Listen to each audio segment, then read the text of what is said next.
Most people think traveling in Italy is expensive, but it's not if you know how it works. Most tourists overspend simply because they don't understand the rules. In fact, you can have the same amazing vacation for hundreds of dollars less simply by avoiding a few simple mistakes.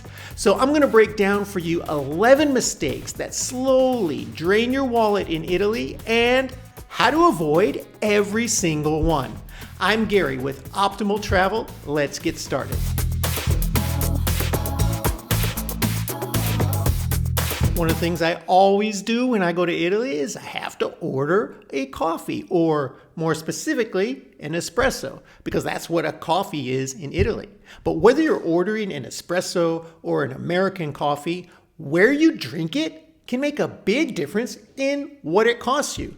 Now, who would think this? But it's absolutely true, and the difference can be huge. In big tourist spots like Rome or Venice, if you go and drink your coffee at the bar and stand up and have it like the local Italians often do, you'll pay maybe €2 for that espresso or coffee. But if you sit down at a table, you could pay 4, 6, I've even seen in some cases people paying €8 for a coffee. Unbelievable.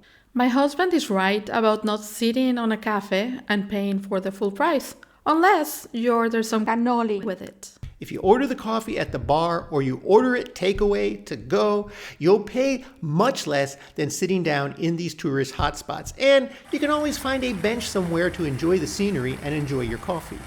But coffee is not the only gotcha in tourist areas. Okay, so maybe you just did that tour of the Trevi Fountain, you sat and enjoyed it for a while, and you worked up an appetite. So you want to have a nice, authentic Italian meal. And there are all these restaurants right around the Trevi Fountain, as well as all the other major attractions in Italy. But the vicinity of the restaurant to those major attractions doesn't mean you're getting a better quality meal.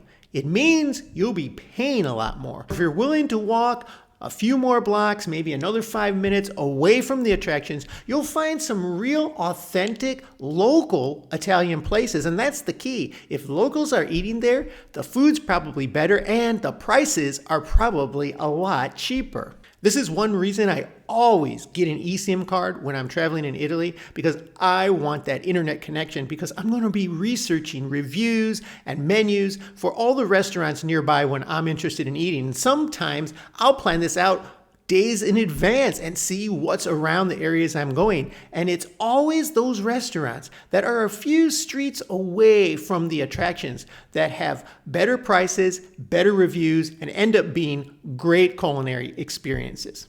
And when you're sitting down to eat at a restaurant in Italy, there's an extra charge put on your bill that a lot of Americans don't understand. I remember the first time I went to a restaurant in Italy, I was a little shocked at the bill because I was trying to figure out in Italian what I was paying for. And there was something on there called coperto, which didn't resemble anything I ordered.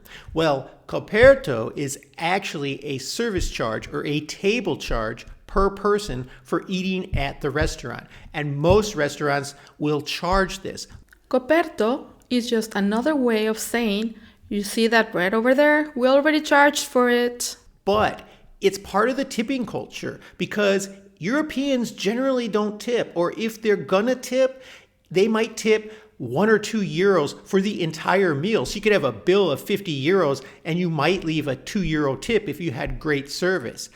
But the coperto helps take care of that service charge. So expect a coperto charge of somewhere between $2 and $5 a person, depending on the restaurant. It's just going to be added to your bill. And it's a form of gratuity. So you don't have to, on top of that, tip 15 or 20%. If you had great service, leave a few extra euros and they'll greatly appreciate it. A good friend of mine was traveling in Italy last year, and he received a €200 fine for not validating his bus ticket. Now, one of the great things about Italy is the transportation system, and really all throughout Europe. Their public transportation system is not like in the US. Everybody uses it. It's very versatile, and you can get almost anywhere in these cities with a bus, a metro, or a regional train. But the ticket system can be confusing. So if you get a paper ticket or you buy a paper ticket from a machine, you have to validate that when you get on. Some metro stations, like those in Rome, will have turnstiles. So when you go through the turnstile, you're validating your ticket, and that takes care of it. But if you hop on a city bus or you get on a regional train, there's nobody there checking your ticket. But you have to validate it because they will come by sometimes and spot check you. And if you're on there without a ticket that's been validated, you'll receive a fine because they see that as trying to steal the ride. One way I avoid even having to figure out how to do this, because on different buses and trains in different cities, these validation machines look different. Sometimes it's a bit confusing because they're not in English typically. I use the apps. Every major city in Rome has an app for their transportation system, and you can buy your tickets right on the app, and you validate it on the app. So if anybody comes by and asks you for your ticket, you show them the app, it's been validated, no problem. It's easy to do, and you don't have to worry about finding machines and making sure you're in compliance with validating that ticket. The apps also work great for regional and long distance trains throughout Italy. Trenitalia.it, I put a link for them in my description.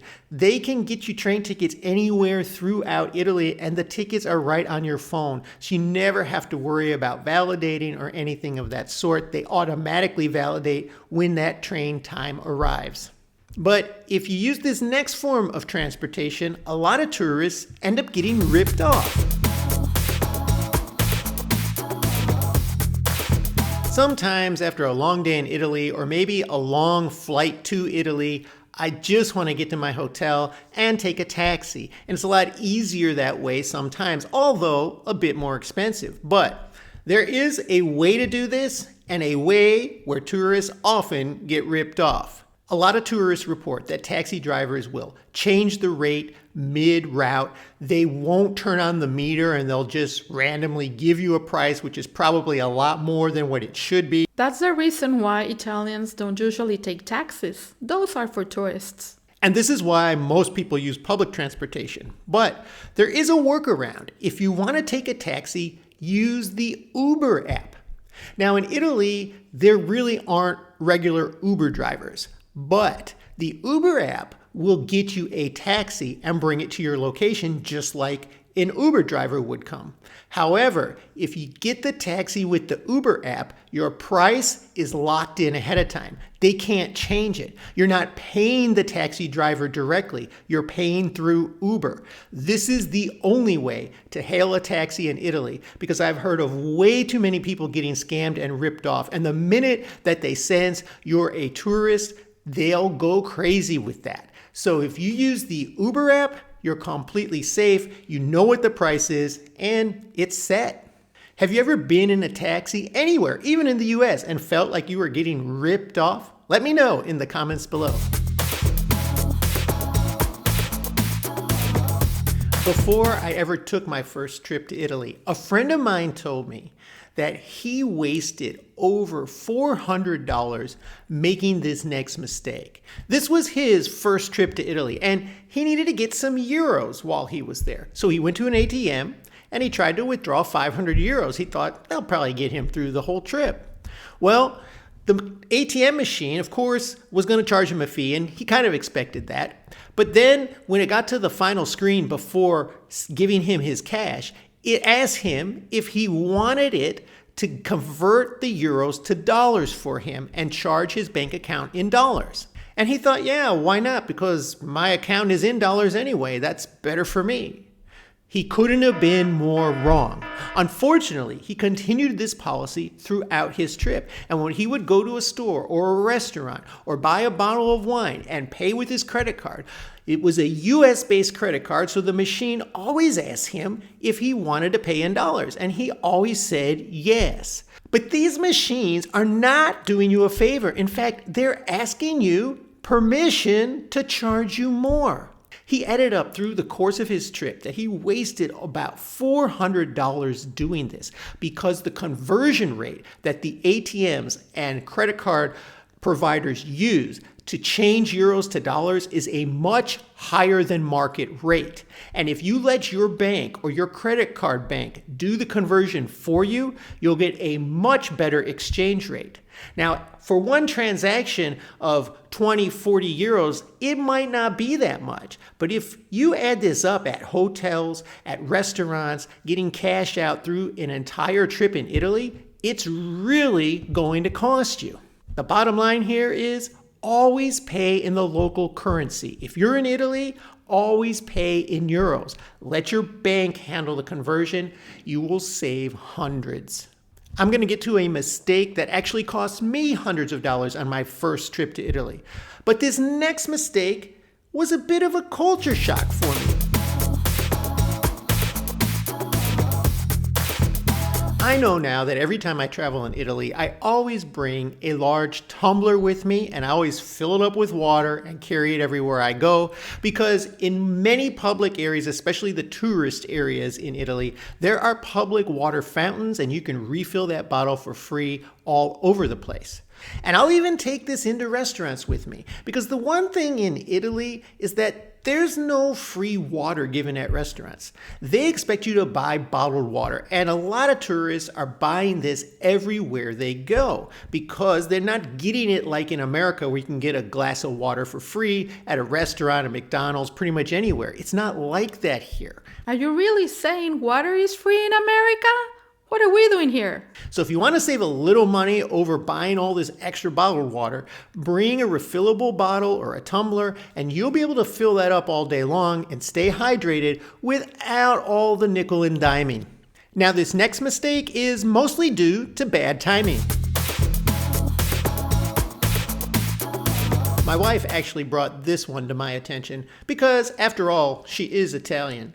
And she knows that all the major attractions in Italy book up well in advance. If you want to see the Vatican, if you want to go into the Uffizi Museum, if you want to get into the Colosseum in Rome, you're going to need to get tickets and get them ahead of time. That is the most cost-effective way to do it.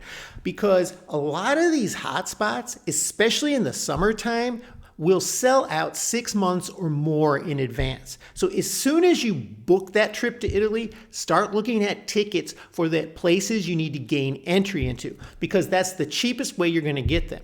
If you just show up trying to gain entry into some of these hotspots, you could be denied or end up paying a huge premium to buy them from a tour operator who has already bought a bunch of tickets to sell their tours, and then you'll get in, but you'll have to spend $200, $300 for a tour just to get in a place where you could have bought a ticket for 30 or 40 euros. That's not worth it, and it's a huge waste of money. A little planning could save you hundreds just by figuring out where you're going to go and where you need tickets and buying them early. But there's another seasonal mistake that a lot of tourists make in Italy. It doesn't come as a surprise to most people that July and August are peak travel months in Italy. I mean, they are in most places around the world. For people who live in Italy, all seasons are peak seasons nowadays with tourists. In Italy, it gets really bad. If you can plan your trip around those months, go in May or early June, or go in September or October. The weather is still incredible. You're going to have warm days. It won't be as hot, so it's a little bit more manageable. And while the crowds are still big during those months, the prices start to drop a bit. If you really want a budget trip to Italy, go in the wintertime. You will find hotel rates about 2/3 less than they cost in the summer. And that money adds up fast. Now, the weather in the winter isn't always that great. It can be rainy a bit and a little bit cool, but if you plan properly, you'll be okay and save a ton of money. But even if you're going to go in the warmer season, if you can go in May or June or September, October, you will save maybe 20-30% off of what those hotel rates are in July and August. And if you're saving $40, $50 a night on your hotel over a 10-day vacation, that's $500 right there. And if you think that's big savings, wait until you see what this next mistake costs an uncle of mine. I'll admit, I haven't always purchased travel insurance. And I have an uncle who never does. He doesn't like to pay anything extra for anything. And he incurred a major problem in Italy because of this. From now on, I always buy the travel insurance because you don't know what's going to happen over a period of 10 days, 2 weeks, or longer when you're traveling abroad. And if you need some kind of medical care, it's quite likely that your insurance back home may not cover it in Italy. And if you have travel insurance, that peace of mind is everything, because you could end up with a bill for thousands of dollars if something happens and you don't have the insurance. I actually have a link for the companies that I use for travel insurance in my description if you want to check that out. But get some kind of travel insurance. And what caught my uncle by surprise was the excess he had to pay for an accident he incurred renting a car in Italy. If you rent a car in Italy, it has insurance automatically included in the price. But they have a deductible, which they call excess, which you're responsible for if you cause any damage or get into an accident and something is wrong with the car. And this excess or deductible can be as much as $1,200 to $2,000. In my uncle's case, he had an excess of $1,200, and he declined the extra protection, which would bring that deductible down to zero because he didn't want to pay an extra 50 euros. Well, he had a minor fender bender, which was his fault, admittedly, and even something minor like that can easily be several $1,000s to fix. He ended up getting charged that 1,200 euros for the excess. So if you're going to rent a car, also buy the insurance for that peace of mind, and it could save you thousands. Next, I'm going to tell you the one mistake that personally cost me hundreds of dollars on my very first trip to Italy. But first, if you would take a minute and subscribe to our channel, hit that like button. It helps us grow and will continue to bring you travel content. So my very first trip to Italy, I didn't plan it well. I just kind of went into it not knowing what I was going to do and booked a bunch of tours. Well, those tours cost me almost $1,000 for the duration of my trip. Tours to see the Vatican, tours to go through the Colosseum, tours in Florence. And, I have my wife and me, and we're paying a lot of money to do these tours. But I found out pretty quickly that the tours are basically just taking you around the areas of the city that you can get to with public transportation and walk all by yourself. And maybe they're giving you a little insider information, but you can find all of this stuff out online if you're interested in the history. And at all of the popular sites, the Vatican, the Uffizi Museum, everything is in English as well, so you can read and understand what you're looking at any of the museums or places you might want to go to. Don't assume a tour is going to give you a better experience or better value. If you want the convenience of transportation taking you around to these sites, all the major cities in Italy have these unique little hop-on, hop-off buses. They kind of sometimes even look like little trains, but they drive on the road. And you can buy a ticket on one of those for a day for between 15 and 30 euros, depending on the city. And that'll get you to every major hotspot. They stop at all the sites, and you just get on and get off where you want to and do the tours, do the museums, see the stuff on your own. This is going to save you hundreds of dollars throughout your trip in Italy and probably give you a more enjoyable experience because you'll be controlling what you see instead of some tour operator. So now that you know how to avoid some of the more costly mistakes that tourists make in Italy, I'll tell you how to start that trip off right in these videos right here.